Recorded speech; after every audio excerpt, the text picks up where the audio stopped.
하나님은 우리에게 하실 말씀이 있습니다. 성경을 통해서, 찬양을 통해서, 예배를 통해서 하나님은 우리에게 말씀하십니다. 때로는 봉사를 통해서, 또 성도의 교제를 통해서 우리에게 말씀하십니다.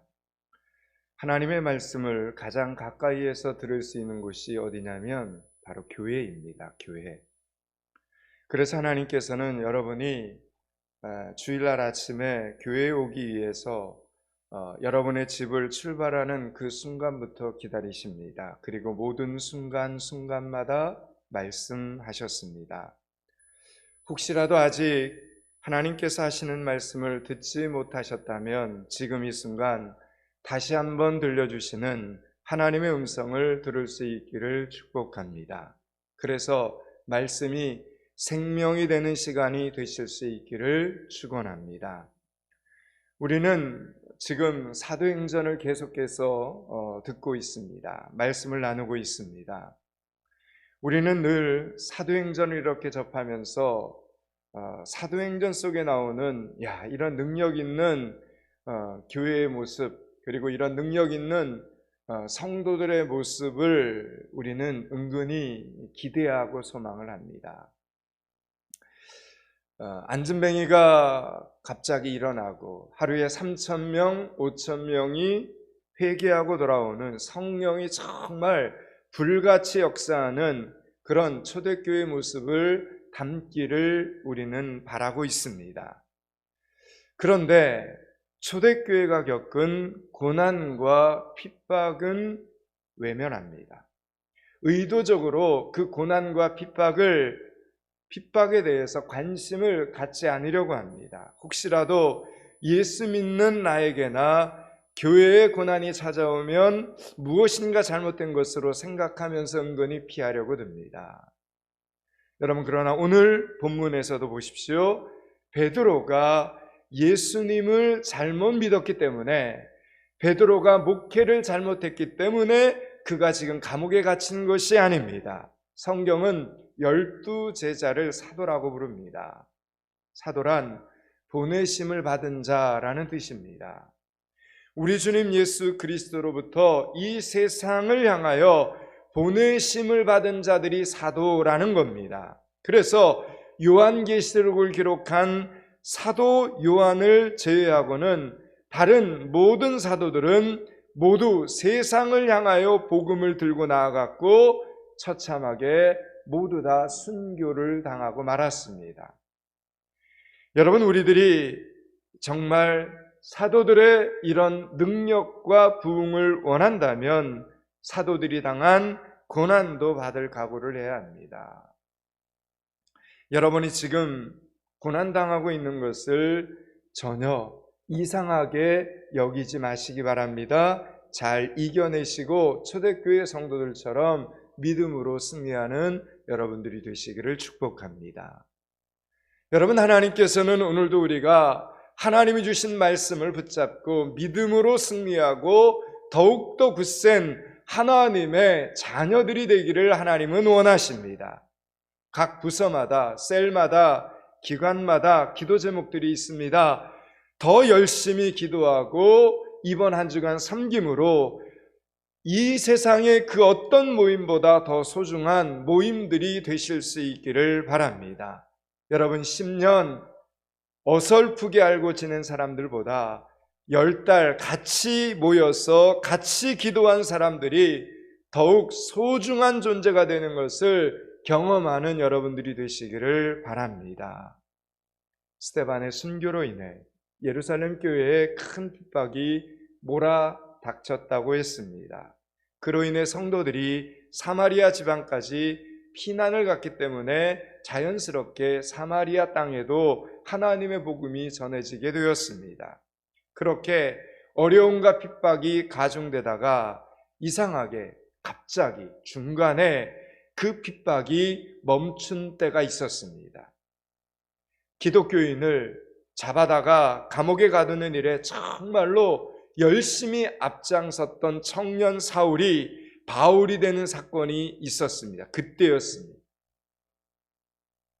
예수 그리스도를 믿는 그리스도인들을 악착같이 잡아다가 감옥에 가두었던 그 일에 앞장섰던 사울이 바울이 되는 그 사건 앞에서 교회의 핍박이 잠시 멈추었습니다. 사랑하는 여러분, 하나님께서 역사하시면 전혀 변하지 않을 것 같은 사람들, 예수 믿는데 가장 걸림돌이 되는 사람들도 이렇게 사울이 바울이 되었던 것처럼 성도가 되고 그리스도인이 되고 전도자가 될 수 있는 것을 여러분 믿으시기 바랍니다. 하나님의 놀라운 자녀가 될 수 있음을 믿으라는 겁니다. 유대 종교 지도자로부터 핍박이 이제 주춤하면서 예루살렘 교회는 다시 한번 복음 안에서 정열을 가다듬게 됩니다. 그리고 이제 그 복음과 함께 다시 한번 성장을 시작하게 됩니다. 그런데 이번에는 정치 지도자 헤롯으로부터의 핍박이 거세어지게 됩니다. 성경에는 헤롯 왕이라는 이름이 자주 등장합니다. 그래서 초신자들은 아니 헤롯 왕은 왜 이렇게 오래 사는가 이렇게 오해할 수도 있습니다.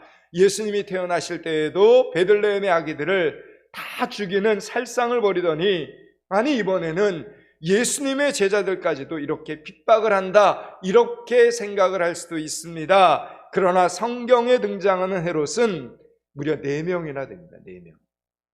오늘 본문에 나오는 이 헤롯 왕은 아기 예수님을 핍박하던 헤롯 왕의 손자입니다. 손자. 근데 악했습니다.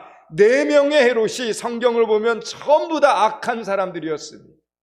이 집안은 그러니까 대대로 악한 역사가 떠나지 않는 그런 집안이었던 것입니다. 유전적으로 나쁜 행동을 하는 부모 모습을 그대로 이어받아서 자신은 더 나쁜 행동을 하면서 나쁜 짓을 하면서 산 겁니다.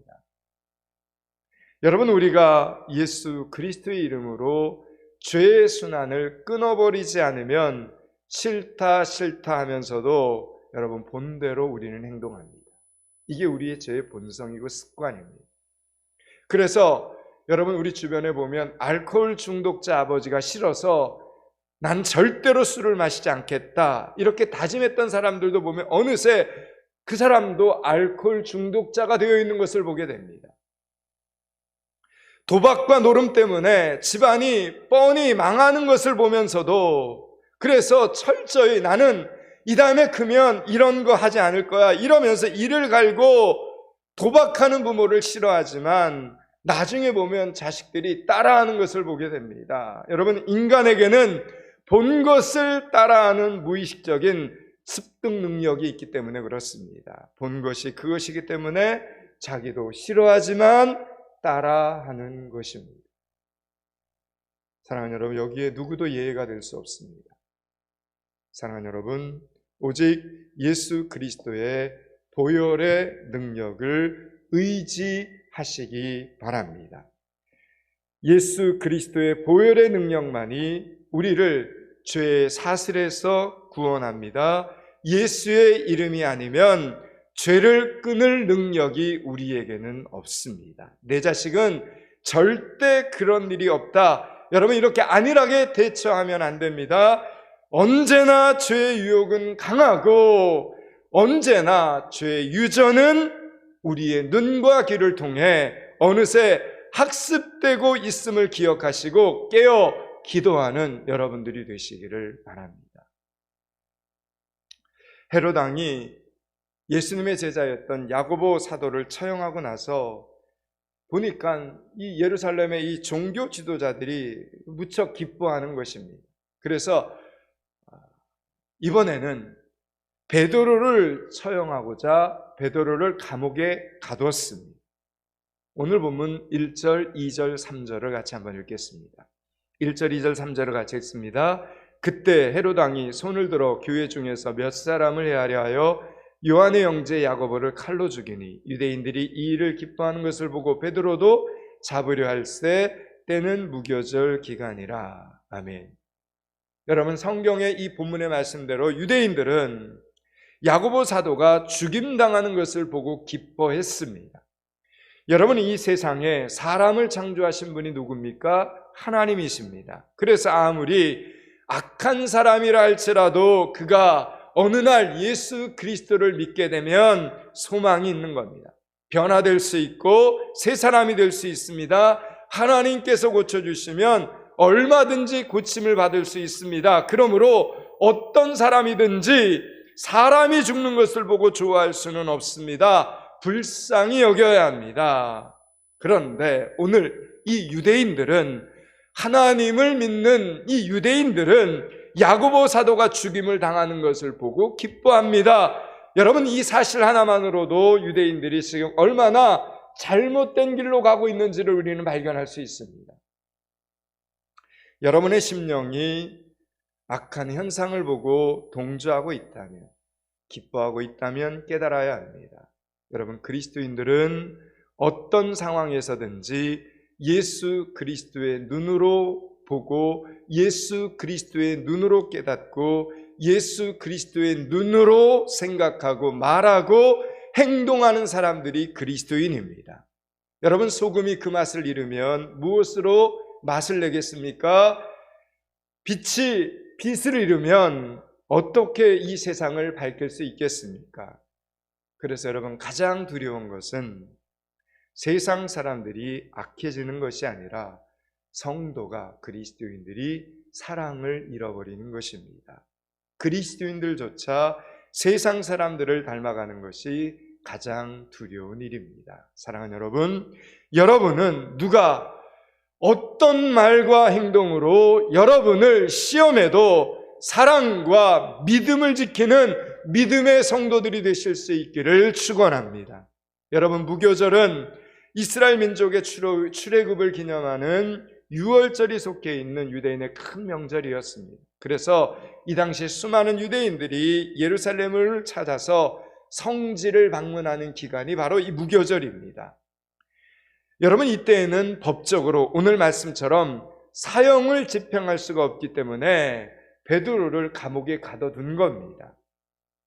4절, 5절, 6절을 같이 한번 읽습니다. 4절, 5절, 6절입니다. 잡음에 옥에 가두어 군인 4씩인 4패에게 맡겨 지키고 유월절 후에 백성 앞에 끌어내고자 하더라. 이에 베드로는 옥에 갇혔고 교회는 그를 위하여 간절히 하나님께 기도하더라. 헤롯이 잡아내려고 하는 그 전날 밤에 베드로가 두 군인 틈에서 두 쇠사슬에 매여 누워 자는데 파수꾼들이 문 밖에서 옥을 지키더니. 아멘. 그러니까 군인 4명을 4패로 나누어서, 즉 16명이 베드로 한 사람을 지키게 했다는 겁니다. 게다가 2명의 군인이 베드로의 그 좌우로 왼쪽 오른쪽으로 같이 베드로와 함께 사슬을 메고 있었습니다. 10절 말씀을 보면 첫째, 둘째 문까지 파수꾼들이 지키고 있었습니다. 그러니까 탈출이란 전혀 불가능한 상황이라는 것을 명백히 보여주는 장면입니다. 일이 이렇게 되니 교회가 할 수 있는 일이 하나도 없었습니다. 상황이 이 정도쯤 돼버리니까 교회가 어찌할 수 있는 방법이 없었습니다. 오직 하나, 기도하는 수밖에는 없었습니다. 그러나 여러분, 다른 방법이 없기 때문에 가장 확실한 기도의 방법이 뒷순으로 밀리지 않을 수 있었던 것입니다. 만약 헤롯 왕을 잘 아는 사람이 있었거나 이 당시에 유대 종교 지도자들을 움직일 만한 어떤 힘이나 권력을 가진 사람이 있었으면 어쩌면 인맥을 동원하고자 했을 것입니다. 혹시라도 이 감옥에 교도관을 잘 아는 사람이 있었으면 돈을 주고 탈출을 시키려고 노력했을지도 모릅니다. 그런데 지금 아무 방법이 없었던 것이 오히려 하나님께 간절히 기도할 수밖에 없는 유일한 방법이 되었다라는 것입니다.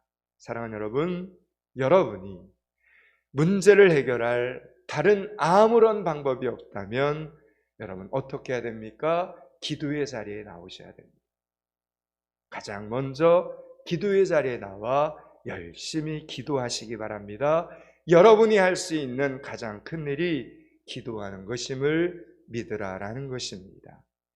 사람이 가지고 있는 어설픈 지혜와 경험과 능력으로 그 일을 해결하려고 하면 오히려 더 나쁜 상황에 빠지고 맙니다. 성도는, 그리스도인들은, 하나님의 자녀들은 넘어져도 하나님 앞에서 넘어지셔야 됩니다. 넘어져도 하나님 앞에서 넘어져야 살 길이 열립니다. 울어도 교회에 와서 울어야 살 길이 열린다는 이 사실을 여러분 꼭 기억하시기 바랍니다. 여러분, 우리가 기도를 좀 더 잘해보고자 기도에 대한 좋은 책도 읽어보고 배우기도 하지만 사실 기도하는 것이 가장 쉽습니다. 그냥 눈을 감고 하면 되는 것 아닙니까? 여러분, 사람 찾아가서 부탁을 하려고 하면 얼마나 눈치를 봐야 됩니까? 시간 들고 돈 들고 자존심도 바닥에 내려놓고 온갖 좋은 말로 사정사정을 해도 그 일이 될지 안 될지 우리는 알 수 없습니다. 결국 우리가 고민하다가 어쩔 수 없이 기도의 자리에 나와 기도를 시작하면 기도 중에 내가 왜 진작 이 기도를 시작하지 않았을까? 여러분, 이런 생각이 들지 않습니까? 기도하지 않으면 일을 해놓고도 여러분 열매를 얻을 수 없습니다. 이게 하나님의 법칙입니다. 그런데 여러분, 신기하게도 하나님의 교회에 와서 기도를 시작하면 어느새 세상의 그 염려와 잡다한 생각들이 나도 모르는 사이에 기도하는 중에 다 사라지고 머릿속이 아주 명쾌해지는 것을 느끼게 됩니다. 가슴속에 알 수 없는 용기와 담대함과 확신이 생깁니다. 마음속에 하나님의 평강이 쫙 이렇게 흘러들어오는 것을 느끼게 됩니다. 왜 그렇습니까? 성령 하나님께서 기도하는 성도들에게 주시는 하나님의 축복이라는 것입니다. 오늘 예루살렘 교회 성도들은 베드로를 위해서 기도했습니다. 자기 자신을 위해 기도하는 것이 아니라 남을 위해 기도를 시작했다는 겁니다. 다른 사람들을 위한 중보 기도를 시작을 하게 된 겁니다. 여러분, 마태복음 6장 33절에 이런 유명한 말이 있지 않습니까? 너희는 먼저 그의 나라와 그의 의를 구하라. 그리하면 이 모든 것을 너희에게 더하시리라. 여러분, 이 말은 내가 다른 성도들의 문제를 마음에 품고 기도하면 성령께서 내 문제를 품어주시는 것을 믿으라는 것입니다. 여러분, 믿으시기 바랍니다. 믿는 성도들이 되시기를 축원합니다. 믿고 기도하고 믿고 응답받는 여러분들이 되시기를 축복합니다. 예루살렘 교회의 성도들이 지금 베드로를 위하여 함께 모여서 합심하여 기도를 할 때, 오늘 말씀을 보니까 그렇게 모여 기도할 때, 중보 기도를 할 때 하나님께서 응답을 시작하셨다라고 기록되어 있습니다. 헤롯 왕이 베드로를 잡아서 이제 유월절이 끝나면 처형하려고 계획한 바로 그 전날 밤에 하나님이 천사를 보내셨습니다. 성도들은 베드로가 잡히자마자 바로 기도를 시작했겠지만 하나님의 응답은 위험한 일이 일어나기 바로 전날 밤에 하나님의 응답이 찾아왔습니다. 하나님은 우리에게 결코 늦게 찾아오시는 법이 없습니다. 우리가 계속해서 기도하는 한, 우리가 계속해서 열심히 중보 기도를 하는 한 우리에게는 남들이 걱정하는 그런 일은 닥치지 않습니다. 닥치기 전에 하나님은 미리 하나님의 자녀들에게 피할 길을 주시고 비껴가게 하시고 안전하게 하심을 믿으시기 바랍니다. 여러분, 우리 주님이 천사를 보내셔서 오늘 베드로를 구원하셨습니다. 천사는 베드로의 옆구리를 쳐서 깨우고 있습니다. 원어 성경에는 옆구리를 세게 찼다 이렇게 기록되어 있습니다. 7절 8절 말씀을 우리 함께 읽겠습니다. 7절 8절입니다. 호련히 주의 사자가 나타나매 옥중의 광채가 빛나며 또 베드로의 옆구리를 쳐 깨어 이르되 급히 일어나라 하니 쇠사슬이 그 손에서 벗어지더라. 천사가 이르되 띠를 띠고 신을 신으라 하거늘 베드로가 그대로 하니 천사가 또 이르되 겉옷을 입고 따라오라 한대. 아멘.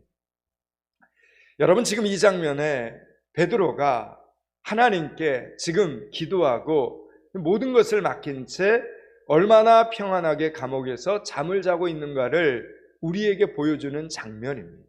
내일이면, 내일 아침이면 이제 처형입니다. 근데도 지금 그 밤에 아무것도 모르고 지금 잠을 잔 겁니다. 그때 지금 천사가 나타나서 베드로를 깨우는 겁니다. 베드로는 잠결에 비몽사몽간이었지만 천사는 베드로의 망가진 옷매무새를 꼼꼼히 하나하나 챙겨주고 있습니다. 오늘 말씀을 보니까 띠를 띠라, 신을 신으라, 겉옷을 입어야 된다. 이제 곧 밖으로 나가게 될 텐데 베드로가 사람들 보기에 민망한 모습으로 돌아다니면 나중에 피차간에 얼마나 부끄럽겠습니까? 그래도 초대교회 지도자 중에 대표적인 인물인데 그런 일이 생기지 않도록 겉모습까지도 이렇게 신경을 써주시는 하나님의 자상함을 우리는 오늘 이 본문 속에서 발견하게 됩니다. 여러분, 우리가 믿는 하나님은 결코 추상적으로 다가오시지 않습니다. 구체적으로, 이렇게 현실적으로 눈으로 볼 수 있고 귀로 들을 수 있고 가슴으로 느껴질 수 있도록 우리의 모든 상황과 입장을 온전케 하시는 하나님이심을 믿으시기 바랍니다. 9절 10절입니다. 9절 10절을 같이 읽습니다. 베드로가 나와서 따라갈새 천사가 하는 것이 생시인 줄을 알지 못하고 환상을 보는 거 아니라 이에 첫째와 둘째 파수를 지나 시내로 통한 쇠문에 이르니 문이 저절로 열리는지라 나와서 한 거리를 지나매 천사가 곧 떠나니라. 아멘. 베드로가 지금 움직이기는 움직여도 아직도 잠에서 깨어나지 못한 겁니다. 그런 베드로를 위해서 천사가 친히 감옥문을 열어주고 그 열린 문을 통해서 베드로가 편안히 지금 걸어 나올 수 있도록 해준 겁니다. 말씀처럼 첫째와 둘째 파스를 지나고 시내로 통한 쇠문을 통과하여 한 거리쯤 지나서 안전한 곳에 이르렀을 때 비로소 천사가 사라집니다. 베드로는 이제 거리에 찬바람을 쐬고 나서야, 천사가 떠나고 나서야 드디어 정신을 번쩍 차립니다. 모든 위험한 상황이 지금 다 끝나고 나서야 베드로는 지금 이 사건이, 지금 이 현장이 꿈이 아니라 현실이구나 라는 사실을 깨닫게 됩니다. 자신이 지금 네 겹으로 둘러싸인 병사들을 뚫고 나온 것입니다. 무려 성인 남자 15명이 있는 힘껏 밀어야만 열 수 있다는 철동 같은 쇠문을 통과한 것입니다. 그제서야 드디어 베드로의 입에서 신앙 고백이 터져 나옵니다. 11절을 한번 읽겠습니다. 11절입니다. 이에 베드로가 정신이 들어 이르되 내가 이제야 참으로 주께서 그의 천사를 보내어 나를 헤로데 손과 유대 백성의 모든 기대에서 벗어나게 하신 줄 알겠노라 하여. 아멘. 여러분, 우리는 하나님께서 우리를 구원하시는 그 당시에는 그것이 하나님의 손길인 것을 알지 못할 때가 많습니다. 내가 지금 하나님의 도우심으로 구원을 받고 있고 내 기도가 응답되고 있는 중이라는 이 사실을 당사자는 모르고 있는 경우가 많습니다. 그런데 조금 지나고 나면 어느 순간 이렇게 딱 깨달아집니다. 그때 하나님께서 도우셨구나. 그때 그래서 하나님이 나를 이렇게 인도하셨구나. 내가 원하는 대로 되지 않는다고 속으로 섭섭해하고 있을 그때도 사실 하나님께서는 가장 좋은 길로 인도하시고 계셨던 것이구나 라고 우리는 깨닫게 됩니다. 여러분, 우리는 기도가 내 생각대로 빨리 응답되지 않으면 낙심이 됩니다. 그러나 하나님은 모르고 계시지 않습니다. 가만히 계신 것이 아닙니다. 우리에게 인내를 훈련시키고 계시고 모든 상황을 우리에게 가장 좋은 방향으로 바꾸고 계십니다. 사랑하는 여러분, 오늘도 하나님은 졸지도 아니하시고 주무시지도 않고 우리를 위해, 저와 여러분을 위해 가장 좋은 역사를 만들고 계심을 믿으시기 바랍니다. 여러분, 베드로는 죽어야 됐는데 죽지 않고 살아서 가장 먼저 자신을 위해 기도하고 있을 마가의 다락방으로 찾아갑니다. 갔더니 역시 성도들이 함께 모여서 베드로를 위해서 베드로를 살려달라고 기도하고 있었습니다. 12절을 같이 읽겠습니다. 12절입니다. 깨닫고 마가라 하는 요한의 어머니 마리아의 집에 가니 여러 사람이 거기에 모여 기도하고 있더라. 아멘. 여러분, 이 세상에서 가장 감동적인 소리는 누군가 내 이름을 부르면서 기도하는 소리를 듣는 것이고, 이 세상에서 가장 화가 나는 소리는 누군가 내 이름을 부르면서 뒷담화하는 것입니다. 여러분은 모이면 기도하고 흩어지면 전도하는 성도들이 되시기를 바랍니다.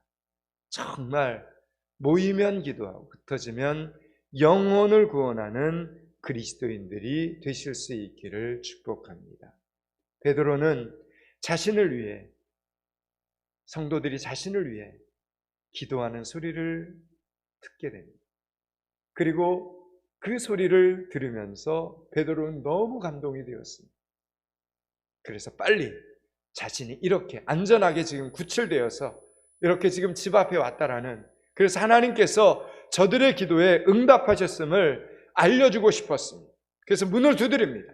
그런데 문을 열어주러 나온 로데라는 여자아이가 문을 열어주지 않고 가서 외칩니다. 사람들에게 베드로가 지금 대문 밖에 왔습니다. 그러자 기도하는 사람들이 다 뛰어나와서 문을 열고 베드로를 환영하고 맞이한 것이 아닙니다. 이구동성으로 네가 미쳤다, 이렇게 말을 합니다.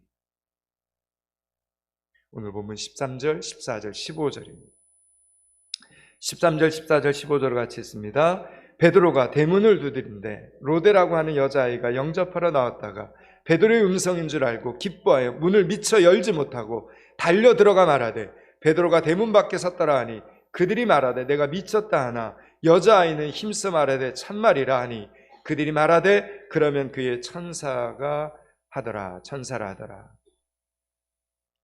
여러분, 지금 이들은 베드로를 위해서 열심히 중보기도를 했습니다. 베드로를 위해서 기도를 하긴 했는데 거기까지는 잘했습니다. 근데 그 기도를 믿지 않았다는 겁니다. 설마 응답이 될까? 이렇게 생각을 했던 것입니다. 여러분, 이것이 바로 지금 어쩌면 기도하는 우리들의 모습이고 우리들의 문제라는 겁니다. 우리가 기도를 하긴 하는데 그 기도가 응답되리라는 믿음이 얼마나 없는지 모릅니다. 기도해 놓고 보면 결정적인 순간에는 하나님 의지하지 않습니다. 사람 찾아갑니다. 세상의 방법을 찾아가는 우리 자신의 모습을 보게 되더라라는 이야기. 지금 사람들이 이래, 초대교회 성도들이 부디 기도로 세상을 보실 수 있기를 축복합니다. 믿음의 기도로 이 세상을 보는 성도들이 되실 수 있기를 축원합니다. 여기까지가 오늘 본문의 전체 메시지입니다. 이제 말씀을 마치려고 합니다. 사랑하는 여러분, 기도의 마침표는 아멘이 아니라 믿음입니다. 믿음. 기도의 마무리는 아멘이 아니라 믿음입니다. 기도하면서 기도가 응답됨을 여러분 믿으시기 바랍니다. 기도로 세상을 보고 기도로 하나님의 나라를 보시기 바랍니다. 기도하면 잡념이 사라지고 해야 할 일과 하지 말아야 할 일이 명쾌하게 깨달아지는 것을 분별하실 수 있기를 바랍니다. 기도하면 여러분, 오늘 본문의 말씀처럼 감옥에서도 내 집처럼 편안할 수 있고 천사가 옆구리를 쳐도 아프지 않습니다. 비몽사몽 중에도 하나님의 도우심으로 안전한 지대에 이를 수 있습니다.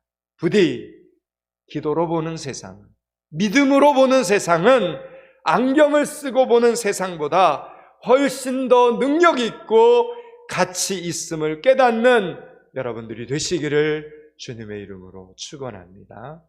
기도하겠습니다. 하나님, 오늘도 우리가 할 수 있는 가장 큰 일이 기도하는 것임을 기억합니다. 이번 한 주간 믿음의 기도로 세상을 보고 믿음의 기도로 하나님의 나라를 보게 하여 주시옵소서. 믿음의 기도로 능력 있고 가치 있는 삶을 살아가는 믿음의 성도들이 되게 하여 주시옵소서. 예수 그리스도 이름을 받들어 기도드리옵나이다. 아멘.